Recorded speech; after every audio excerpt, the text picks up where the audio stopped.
Listening test. This test has 3 parts. In each part, you'll hear a number of different extracts. At the start of each extract, you'll hear this sound. You'll have time to read the questions before you hear each extract, and you'll hear each extract once only. Complete your answers as you listen.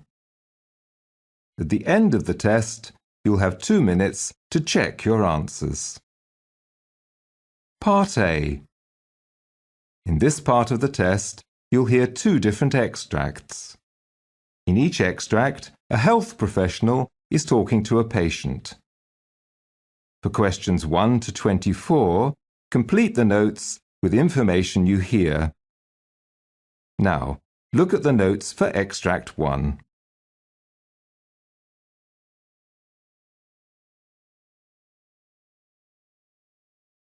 Extract 1. Questions 1 to 12. You hear a urologist talking to a patient named Mark Jenkins. For questions 1 to 12, complete the notes with a word or short phrase. You now have 30 seconds to look at your notes.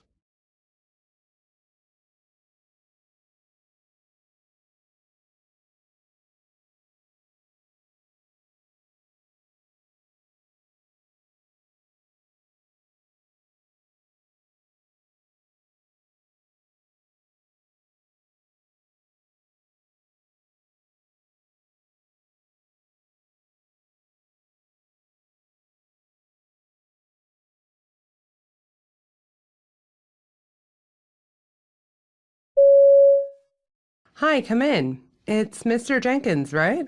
Yes, Mark's fine. Sure. Now, Mark, you've been referred to me because you're suffering from urinary incontinence. Yeah, that's right. And you're 38 years of age? Yes. Okay. Well, I have your GP's letter here, but I'd like you to tell me more about this. How long you've had the symptoms, how it's affecting your life, that type of thing. Sure. Well, it's been going on now for about 2 months, actually. A little longer, I think. At first, I resisted going to see my doctor. I mean, I'm not that old yet and reasonably fit and healthy. And frankly, I was more than a little embarrassed. A guy my age doesn't usually expect to have the same issues as a man twice my age. But eventually it just became too much for me to take, and that's when I sought some advice. Sometimes I could feel it coming, but most of the time it was a sudden burst, so to speak. Okay. Was there a particular trigger? Basically what happened was I'd recently started a class of CrossFit training. I'm not sure if you're familiar with it, but it's all performed at a high intensity and crosses over various disciplines like weightlifting, rowing, gymnastic type movements, that sort of thing. Well, every time I went to class, I had this really heavy pressure on my bladder. Eventually, right in the middle of weight training, it became so strong that I had no control over it. It just leaked out while I was doing it. Later, I noticed that it had also come on if I had severe coughing fits. That's understandable. And your doctor did some tests? Yeah, so my GP's a great guy and he was really professional about it. I had a prostate exam, the results of which are apparently fine, and it's a normal size and everything. He also got me to keep what he called a bladder diary for a full day and night, which was fine. I recorded how often I went to the toilet normally and also the occasions that I didn't have control. I have all that here for you. Right. That's certainly helpful. Look, you're obviously very fit, but could you tell me some more about your health, especially any past conditions, operations, or if you've ever smoked, that kind of thing? Well, up until 5 years ago, I was quite heavy. I'm only 170 centimeters tall, and I used to weigh 135 kilograms, so that gives you some idea. I think my BMI was 46 or 47, so I was classified as obese. I haven't had any operations, but my GP at the time confirmed that I had pre-diabetes, which really scared me. I was a pack-a-day smoker, but usually more. I was also a heavy dope smoker, and I was in an office job. That's what caused me to overhaul my life, change to a very physical job, and get myself to the gym. What do you do for a living now then, Mark? I'm a roof tiler. So you can imagine what that's like, being on top of a 3-story building and suddenly needing to go. It's not an easy job to begin with, and this is making it 50 times worse. And has it affected your social life at all? Look, if I'm completely honest with you, my bladder seems to be controlling every aspect of my life. I know that sounds like an exaggeration, but that's how it feels to me. I've already lost a relationship over it, so now I'm single, but I'm still young enough to be out dating and all of that. But the fear that this condition has left me with means that I don't really meet friends very often. It's an enormous burden. I was stuck in a line at a bank the other day and had to leave with a very noticeable wet patch on my pants. I'm scared to leave my home. It can be very burdensome, I know. The good thing is you've taken...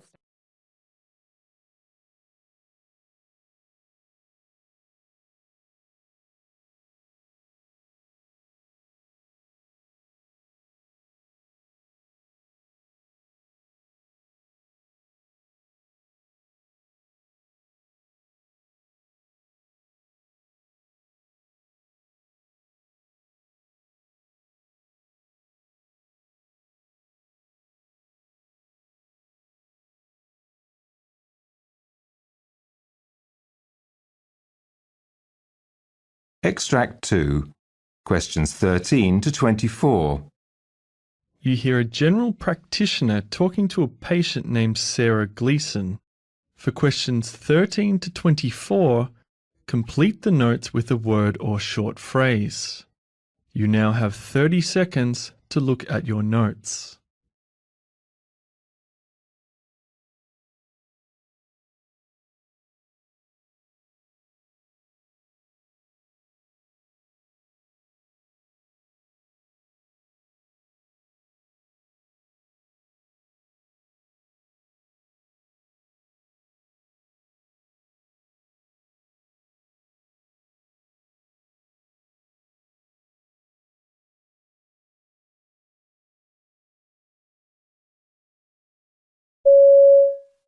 Sarah Gleeson, come in, please, have a seat.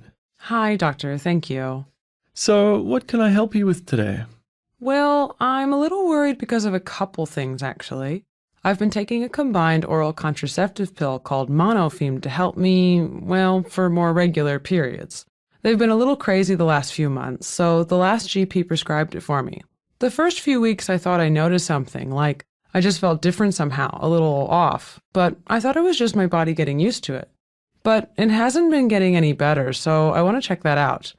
And the second thing is, well, I'm worried I may be pregnant. Okay, well, look, let's start with how you've been feeling and then we'll move on to that because it will be helpful to establish the symptoms first. Can you describe those for me? Well, the first thing I noticed was these really bad headaches. They kind of spread out all over, but they always start around my right eye, and they just seem to last for hours. I'd take some paracetamol, but nothing would change. I tried drinking more water and just resting in bed. They just kind of stay there, and they're like nothing I've ever experienced before. On top of that, I often get really nauseous as well. I've never actually thrown up, I only get the sensation, kind of like motion sickness. Okay. These symptoms are quite common, actually. Is there anything else? Well, I've definitely put on some weight. I think it's about 5 kilograms. I just feel really bloated, and I mean, that's a lot to put on in a short time. Until recently, I also noticed some spotting, and it definitely wasn't my period. It just started happening at the oddest and most inconvenient times. But now, well, it's stopped altogether. Okay. That's why I'm really worried. Because the truth is, I sometimes forget to take the pill. If I forget, I try to take the second one on the same day, like my last doctor told me to do. But, well, a couple weeks ago, I forgot 3 days in a row. And then I started taking the sugar pills by mistake. I just got so confused. Obviously, my partner didn't know, so he didn't use a condom. Then once I remembered, I went to the pharmacy to get the morning after pill, but I think it might have been too late. I almost bought a pregnancy test at the same time, but I was feeling far too nervous then to even take it to the counter. Okay, a blood test can confirm it, although this may take a couple of days to get the results. These days, a home pregnancy test is very accurate and you'll get the results far sooner. but confirmation is needed before making any changes to what you're taking now. Until then, I'd strongly advise using other forms of contraception. Okay, but is it possible to have a urine test here in the clinic now? My friend had one of those, and I think I'd prefer it. Once I leave here, I might chicken out again, and I'd rather just know now. Of course. And also, I think regardless of the results, I should maybe go over all the information about the pill again with you, because I find it all a little confusing. If the result is negative, then I'd like to try again with a different brand and try to be a little more responsible with taking it. Maybe it would be a good idea to make a family appointment too, if you wouldn't mind. I think it would be good to bring my partner along so he can learn all about it too. And if the result is positive, well, it's a good chance to go through everything together. I think that's a great idea on both accounts. I'll start by giving you...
That is the end of Part A. Now turn over and look at Part B. Part B, questions 25 to 30. In this part of the test, you'll hear 6 different extracts. In each extract, you'll hear people talking in a different healthcare setting. For questions 25 to 30, choose the answer A, B, or C, which fits best according to what you hear. You'll have time to read each question before you listen. Complete your answers as you listen. Now look at question 25.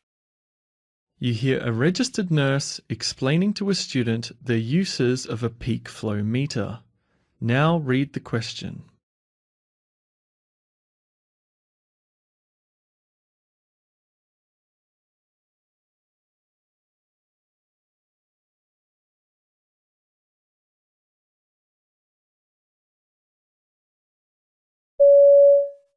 Dr. Matthews wants us to monitor Lucas Young in bed 6 using a peak flow meter. Are you familiar with this device? I've seen them before, but I thought they're only used in special circumstances.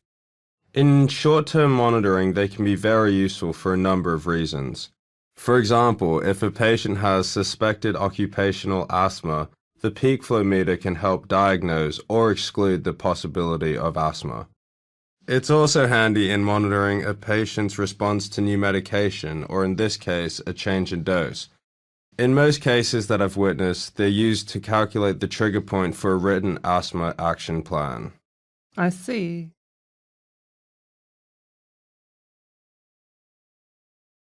You hear an emergency department physician discussing a patient with a colleague.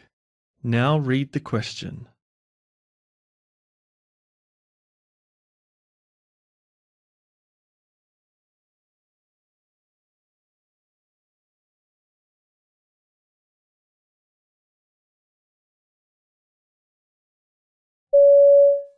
In bed 5, we have Jason Burgess, a 6-year-old boy with a suspected accidental minimal ingestion of eucalyptus oil.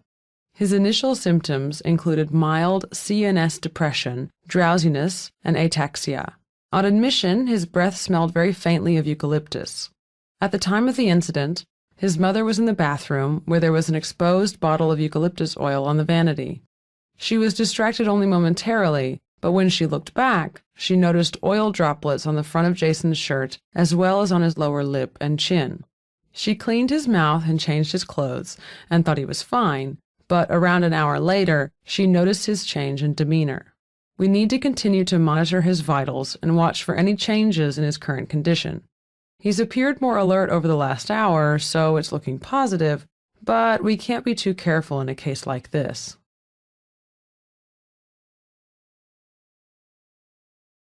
You hear a nurse educator briefing a student nurse about the importance of compression stockings. Now read the question.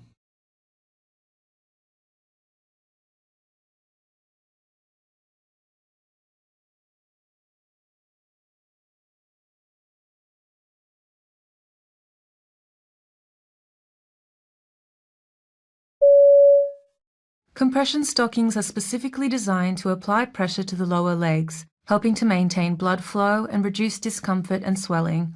They fit very snugly to help the body's circulation, but that means they can be rather uncomfortable, so not all patients like wearing them. So does that mean all patients have to wear them? Not all, but we encourage their use for post-op patients and especially for particular conditions, such as Mrs. Jones in bed 6. Okay, so why is it so important for her? I was told they are very expensive. Mrs. Jones suffers from lymphedema, which is a chronic condition that causes swelling in the body's tissues, but particularly in the arms and legs. Compression stockings can help blood in the veins return to the heart, and a patient's health should never be compromised or impeded by cost-cutting measures.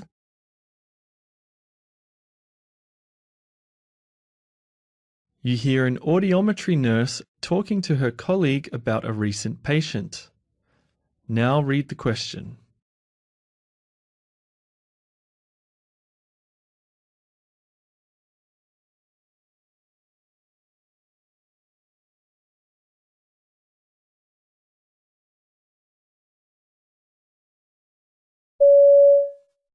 I just had another patient who works as a bartender and now has noise-induced hearing loss. That's the third one this month. It's very common, but then it's their choice to work in that environment. Of course, but I doubt they go into it with the intention of losing their hearing. Surely the employer should be held accountable. Perhaps, but it's still a personal choice. Yeah, I guess. Plus, they earn more than us with all the tips they get. When was the last time we were given a tip for what we do? You don't expect to get tips, surely. Of course not. I'm just saying they get paid very well for what they do. They don't have to spend money studying, and they still do well for themselves. Yeah, true, but being paid well doesn't justify losing your hearing. I don't know. It seems like a fair trade to me.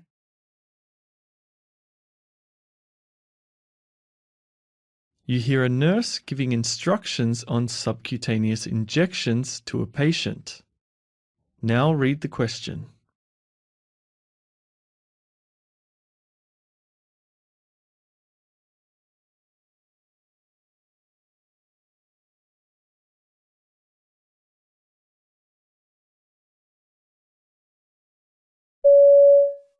Subcutaneous injections are given with a very small needle that causes little or no discomfort. It's important to find a comfortable, well-lit working place to do the injection.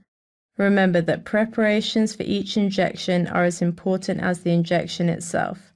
Plan to do your injection at the same time each day. Consistency is key. Make sure it's the medication your doctor prescribed and always check the expiration date on the vial. If it is past its expiration date, make sure not to use the medication. The same goes if you see any particles or discoloration. Just take it back and check with your doctor or pharmacist.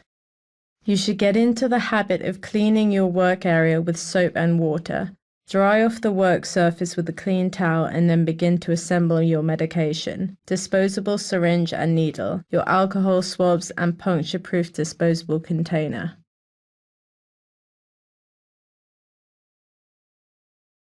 You hear two nurses at a training day discussing a lecture. Now read the question.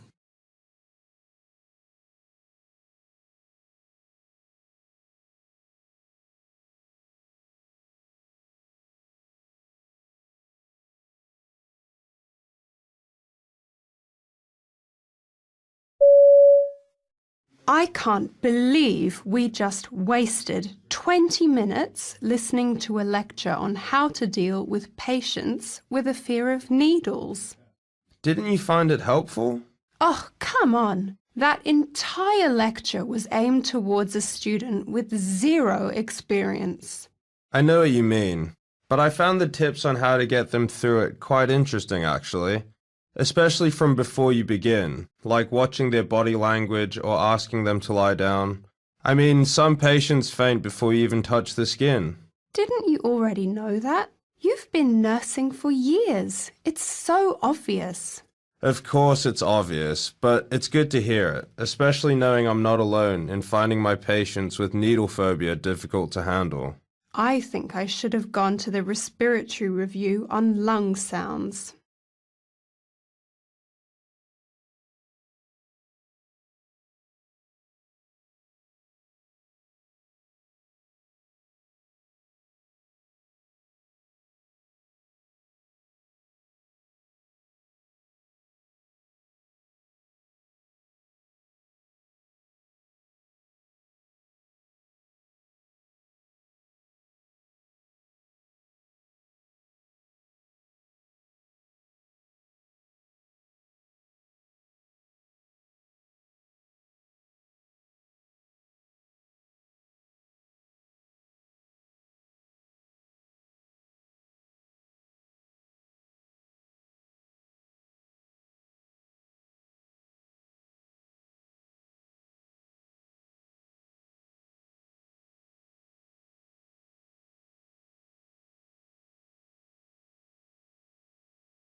That is the end of Part B. Now turn over and look at Part C. Part C, questions 31 to 42. In this part of the test, you'll hear two different extracts. In each extract, you'll hear health professionals talking about aspects of their work. For questions 31 to 42, choose the answer A, B, or C, which fits best according to what you hear. Now look at Extract 1. Extract 1, questions 31 to 36. You hear a clinician called Jonathan Cross giving a presentation to a group of healthcare providers. You now have 90 seconds to read the questions.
My name's Jonathan Cross, and I'm here today to discuss the somewhat controversial topic of unrestricted visiting hours throughout all departments of a hospital, including ICUs, our intensive care units.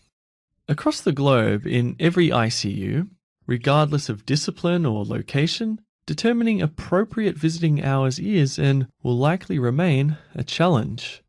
Traditionally, physicians, nurses, and other clinical disciplines have behaved as though critical care units are designed for them rather than for patients and their loved ones. It now appears the tide is turning on the part of clinicians to provide enhanced benefits to patients and their families by making more time available for visits. This is seen by many as a positive change, but with any new initiative, there are those who oppose the shift in culture and cling steadfast to more conventional ways. So what are the problems associated with open visiting hours? Without question, liberal or unrestricted visiting hours can be more burdensome for clinicians who work in the ICU, particularly nurses, because of the potential disruption of daily workflow that might result from consistent family presence at the bedside. As most healthcare providers assert, to navigate the bedside of critically ill patients without family presence is less cumbersome. It's this that's prompting the naysayers to pose questions like, how will open hours affect the staff? Will it lead to adverse effects on patients or staff? The real question, however, is why open visiting hours causes such concern among critical care personnel. Multiple studies have been done and have repeatedly reported no adverse effects, such as infections or unstable vital signs, or on quality of care, and yet clinicians continue to cite concerns about safety as justification for restricted visiting hours. There was a recent study published in Intensive Care Medicine by Gianni and colleagues who identified the level of burnout among physicians and nurses in 8 Italian ICUs prior to and at 6 and 12 months after liberalising visiting hours. This study demonstrated 2 important findings. Firstly, there was a 10% increase in the reported level of burnout at both time periods after visiting hours were opened. This increase was seen predominantly among the nurses. Secondly, despite the increase in the reported levels of burnout, the opinion of the physicians and nurses toward having unrestricted visiting hours remained favourable and essentially unchanged before and after the policy change. This latter finding is an important one and represents a significant shift in attitude. Both physicians and nurses acknowledge the importance of open visiting hours to patients and their families. This suggests that even at the risk of their own discomfort, providing enhanced benefits by way of additional family time for patients is a priority for clinicians. An important issue that was not covered in the trial is the potential of family burnout. A prolonged presence at the bedside may expose family members to another type of anxiety caused by frequent interruption due to healthcare professionals who may not always prioritize communication with families, especially when unexpected deterioration of the patient occurs and rapid life-saving measures have to be taken. Therefore, opening of visiting policies should be accompanied by the implementation of a consistent family support policy, including social work, palliative care, and other counselling services to improve communication with families. While some supposed benefits of open visiting hours are clearly beneficial, such as allowing for families with difficult work schedules to still visit or enhancing shared decision-making about patient care, there are also those that seem to stretch the realm of possibility. One such controversial benefit is facilitating family presence for CPR and procedures, areas traditionally off limits to family and friends. At such a time as CPR, for instance, it's suggested that witnessing this will in some way improve family outcomes and provide closure. Surely the level of stress during such a time on the parts of both staff and witnesses would be too much, and it's during such times that families should be requested to leave. I'd like to state here that open visiting hours does not mean visiting without rules. Family member behaviour can be restricted if it is disruptive to the care of the patient or other patients in the ICU and family members can be expected to follow the same rules concerning infection control as ICU clinicians. These are the facts. Administration as well as families must be educated to understand the demand that open visiting hours presents. Clinicians must also continue to be supported. By doing so, we may just usher in a new era in which patient-centered, family-centered, and clinician-centered care can all be one and the same.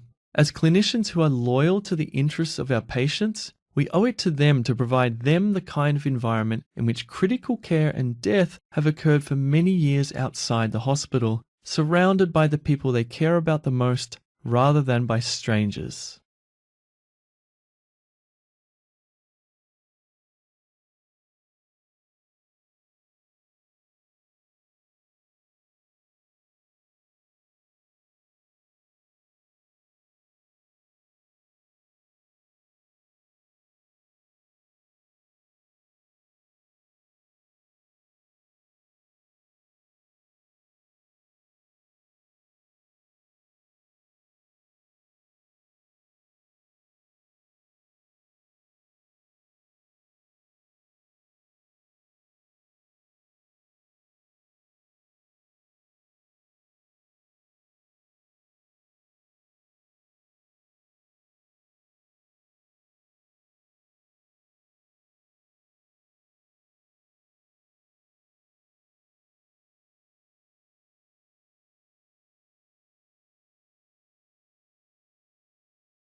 Extract 2. Questions 37 to 42. You hear an interview with a midwife called Susan Porter, who's talking about when to cut the umbilical cord. You now have 90 seconds to read the questions.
Today we're talking with midwife Susan Porter about a rather controversial topic. Susan, why is the question of when to cut the umbilical cord of a newborn still so significant? And can you give us a brief history of the subject? Well, you're right in that this question has always been a remarkably controversial topic, and some new research carried out over 8 maternity units across the UK indicates there's good reason for never having let it go, as the evidence now seems to suggest that delaying clamping and cutting the cord after birth could improve survival, specifically in babies that are born prematurely. It all started in the 1960s. Shockingly, before that time, women were still regularly having massive bleeding at the time of childbirth and were dying, which then prompted the testing of a new drug, an injection that clamped the womb down within seconds. It was the magic bullet they've been looking for, because it appeared to be very effective at preventing postpartum hemorrhaging. But of course, there were concerns about that too. Can you tell us more about that? One of the worries was that it worked so well that it would squeeze extra blood into the baby, effectively filling the baby with blood. So they very quickly developed the practice of clamping the umbilical cord only moments after delivery. Obviously, clamping is inevitably necessary, but thinking has changed so much now that it's a little strange to think that even in the 1980s, the only reason for not clamping within a 10-second time frame was if you dropped the clamp and had to go and get another one. In other words, it was immediate. And what happens if we don't clamp a baby's cord? Well, the circulation between the placenta and the baby will continue for a period, and recent research has shown that it probably continues for longer than we'd previously thought. So if you keep the baby at more or less the same level as the mother, and just don't touch the cord, that flow will continue.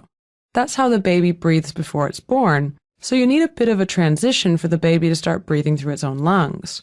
Particularly if the baby's had a vaginal birth, as it's been squeezed in all sorts of ways. And maybe just leaving the baby alone for a few minutes allows it to stabilize its own heart system and also establish its own respiration. It sounds very unscientific, but it's a system that's been designed to work that way, and it's us interfering early that was changing that system. What's the standard waiting time before clamping these days?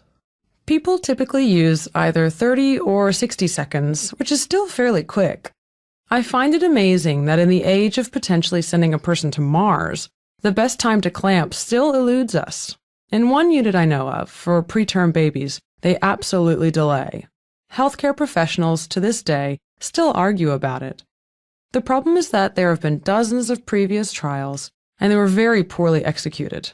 The trials all showed it was better to wait, but scientifically nobody really believed the results. They simply didn't trust them. The UK trials seem to have demonstrated very clearly that for preterm babies at least, waiting is optimal. The unit I just mentioned now waits 2 minutes. And what's your take on the benefits? If it reduces the chance of a preterm baby dying, that's the best possible outcome. I think parents understand the logic. I doubt a parent would say they don't want it. They'd say, yes, I can see the benefits of trying this. And especially if it's explained to them that the potential harms of letting the baby go cold are far outweighed by the increased chance of survival. An interesting offshoot of this is the positive change for the mother, as it reduces what was once the norm of mothers having their babies transferred away from them, where the first thing they see is a photograph. Based on what you see, how likely is it that extended times will become universal? In babies that are born early, all the organs are still immature, and that means both its heart and the blood vessels in the brain are not fully developed yet.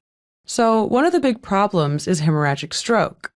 Also, they're not ready to start breathing on their own, so just by leaving the cord alone, there is better oxygenated blood in the placenta than there is in the baby. The cord gives them access to this. It's essentially a backup to allow more time for the baby to establish its own respiration. This really can't be denied or disputed any longer. I mean, what are the drawbacks? I think change will be gradual across the board, and in years to come, we'll look back on these days and ask ourselves what took us so long.